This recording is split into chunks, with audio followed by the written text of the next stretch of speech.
பெரம்பலூர் மாவட்டம் சிறுவாச்சூரில் அமைந்துள்ள புகழ்பெற்ற புண்ணிய தலமான அருள்மிகு ஸ்ரீ மதுரகாளியம்மன் கோவிலில் சித்திரை பேருந்திருவிழா கடந்த 29ஆம் தேதி காப்பு கட்டுதலுடன் விழா தொடங்கியது. இதைத் தொடர்ந்து தினமும் சிறப்பு வழிபாடு, பூஜைகள் மற்றும் பல்வேறு வாகனங்களில் அம்மன் எழுந்தருளி திருவீதி விழா வந்து பக்தர்களுக்கு அருள் பாலித்தார்.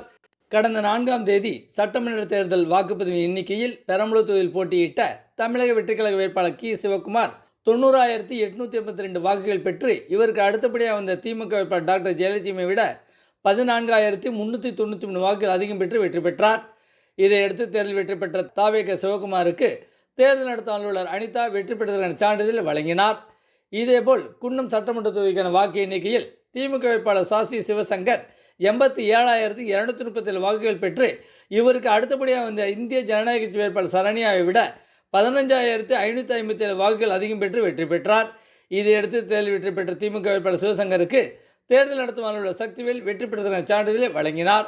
கோடை உழவின் போது நன்கு ஆழமாக உழுதும் போது கீழ்மண் மேலாகவும் மேல்மண் கீழாகவும் மாறும். இதனால் மண்ணில் உள்ள சத்துக்கள் சீராக பரவுவதால் சத்து பற்றாக்குறை குறைய வழி ஏற்படுகிறது.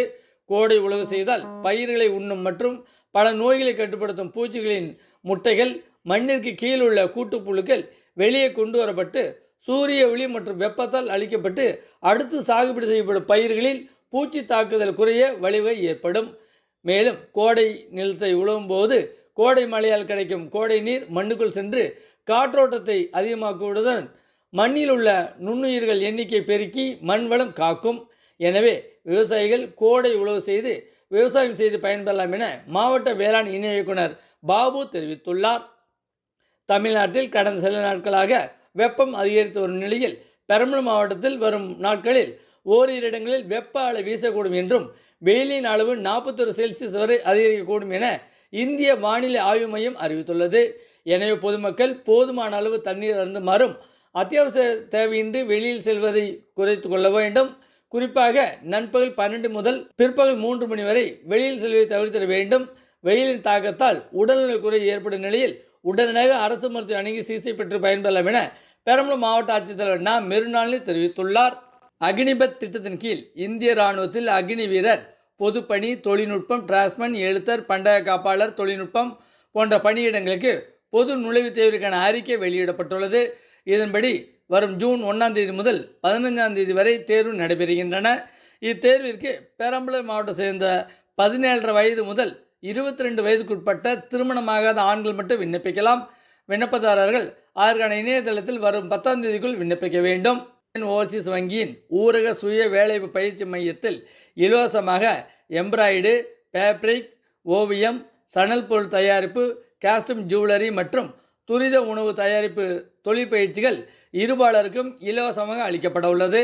பயிற்சி பெறுவோருக்கு இலவசமாக உபகரணங்கள், சீருடை, மதிய உணவு, தேநீர் மற்றும் மத்திய அரசால் அங்கீகரிக்கப்பட்ட சான்றிதழ் வழங்கப்படுகின்றன. மேலும் பொருளாதார உதவி மற்றும் வங்கி கடன் பெற்று உடனடியாக தொழில் தொடங்க ஆலோசனை வழங்கப்படுகின்றன.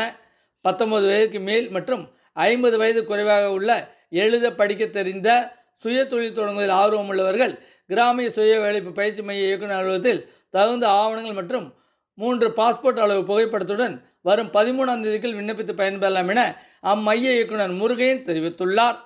இலவச கட்டாய கல்வி உரிமை சட்டத்தின்படி தனியார் பள்ளிகளில் 25% இடங்களில் ஏழை குழந்தைகள் எல்கேஜி அல்லது 1ஆம் வகுப்பில் சேர்பவர்கள் 8ஆம் வகுப்பு வரை கட்டணம் இல்லாமல் இலவசமாக படிக்கலாம்.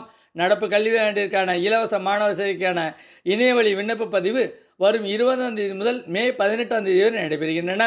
பெரம்பலூர் மாவட்டத்தில் வாய்ப்பு மறுக்கப்பட்ட நபர்கள் மற்றும் பொருளாதாரத்தில் நலிந்த பிரிவினர் ஆண்டு வருமானம் 2 லட்சம் குறைவாக உள்ளவர்கள் வருமான சான்றிதழ், இருப்பிடச் சான்றிதழ் மற்றும் ஜாதி சான்றிதழை கொண்டு அதற்கான இணையதளத்தில் விண்ணப்பித்து இலவச சேர்க்கை பெற்று பயன்பெறலாம் என மாவட்ட ஆட்சியர் நா. மெருநாளினி தெரிவித்துள்ளார்.